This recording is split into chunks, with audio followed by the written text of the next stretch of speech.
Now that everybody's bitching and moaning about the end of WrestleMania 41, The Rock is going to go on Pat McAfee, who has the biggest show in sports talk radio. You're going to go on his show and say, yeah, I would have done it differently.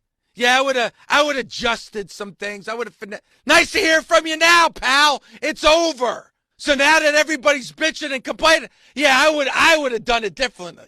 Well, really? You talk about a Monday morning quarterback. That's a Tuesday morning quarterback. Thanks, pal. Didn't make yourself available. Didn't show up at WrestleMania. But now I'm going to say, yeah, I would have done things differently. You talk about completely throwing Triple H under the bus. That's exactly what The Rock did. You know what you say if you're The Rock? You know what? I thought they did an awesome job. Or you know what?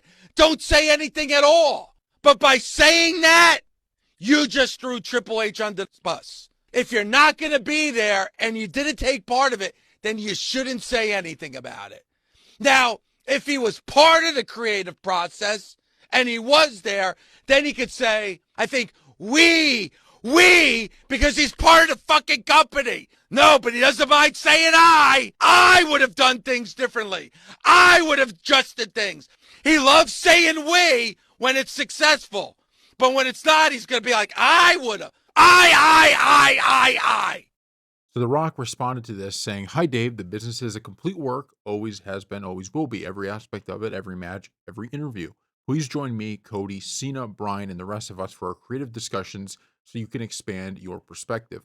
Until then, stop ranting. It's not healthy, my friend. Enjoy the show. P.S. Tell Bubba I have Grand Mariner and Hush Puppies for all of us."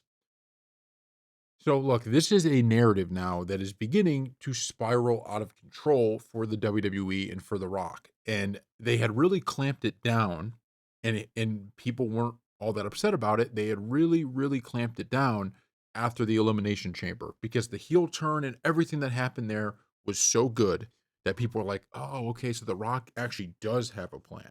You know, it kind of took all the air out of the narrative that The Rock was just showing up when he wanted and there was no plan. The problem is that when he doesn't appear at WrestleMania, it does cause an issue because you can't now say, yep, we had this plan forever.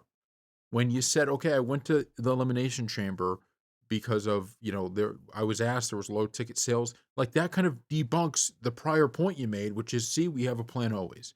Because you're admitting, well, that wasn't actually the plan. That was kind of something we just threw in there.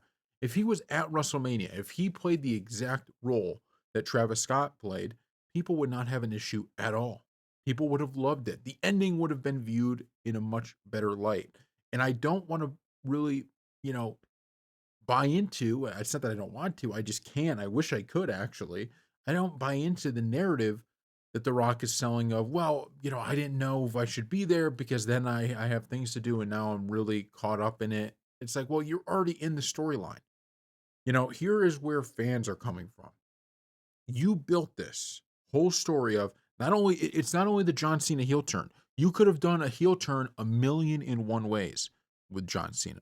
You could have done a heel turn 1,000,001 ways with John Cena. But the way that was chosen was The Rock asking Cody to turn heel. And when he doesn't, John Cena turns heel. So what does that create? Well, that creates seemingly The Rock and Cena and Travis Scott on one team. That was what was created. You could have done the heel turn without The Rock being involved, without Travis Scott being involved, and then nobody would have expected The Rock to have showed up. But you did have The Rock there. And so by doing that, you kind of say, okay, he's going to be involved in some way at Mania. So I don't understand why he wasn't there. The idea, like, let's say he did show up to Mania. People would have loved the ending, and he could have never showed up again as it pertained to this rivalry. And people might have been like, oh, that kind of stinks. There was nothing more to that. But it would have made sense. It would have been a perfect kind of ending to, The Rock and Cena. But at this point, The Rock may as well have not been a part of the heel turn at all. He didn't do anything for John Cena for him to get that win. Nothing. Unless the point is that Travis Scott was sent by The Rock or something like that. That's the only way it had any impact on the match. Otherwise, there was zero impact. John Cena won the title shot, and then he won the match. That's it. I mean, that's all there is. So I just I love The Rock, and obviously I love all of the legends that there are, but and I hate being critical. And anybody who's ever followed this channel knows we're like, not critical at all, because I don't love being critical all the time of what WWE does, because sometimes you got to let it play out, and sometimes you got to understand that they're in unwinnable situations. That's the way I view it. Right, wrong, or indifferent. But with this, it just is a little bit frustrating because I don't want to see them stuck in the rut that they're stuck in right now. Because let's just call it what it is. They're stuck in a rut with this narrative. Right now, there's a huge chunk of the fan base that views The Rock as someone who just kind of comes in, does what he wants to do, and is not someone who's always there for like, hey, we need you here. And he goes there and kind of finishes these storylines. They view him as someone who has one foot in and one foot out, even though he's the boss.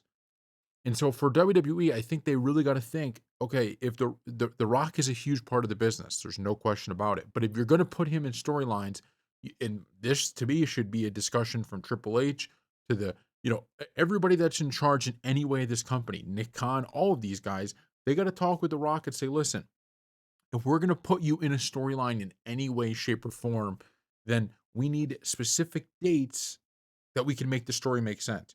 You can't just show up on the Netflix premiere and tell one story, and then before that, it's like, okay, before that, Cody Rhodes gets beat up by The Rock. Then you have The Rock on the Netflix premiere, and he's loving Cody Rhodes, and then after that, you have you know The Rock, and now it seems to make sense because now he's asking Cody to turn heel, and now he's part of this huge heel turn, which kind of puts everything kind of wraps a nice bow on it. But then at WrestleMania, you unwrap the bow because now it doesn't make sense again. That's one of the frustrating things. And I don't like being negative towards The Rock because, he's someone who helped, create the business. And this isn't easy. I think a lot of people think booking wrestling and what Triple H and these guys go through is easy. It is not easy. You have people get hurt and then you have to change the entirety of the story, right? It's not easy. It's not something that's like, yeah, I mean, no big deal, right? We're just booking this thing. It's no big, no, it's very hard.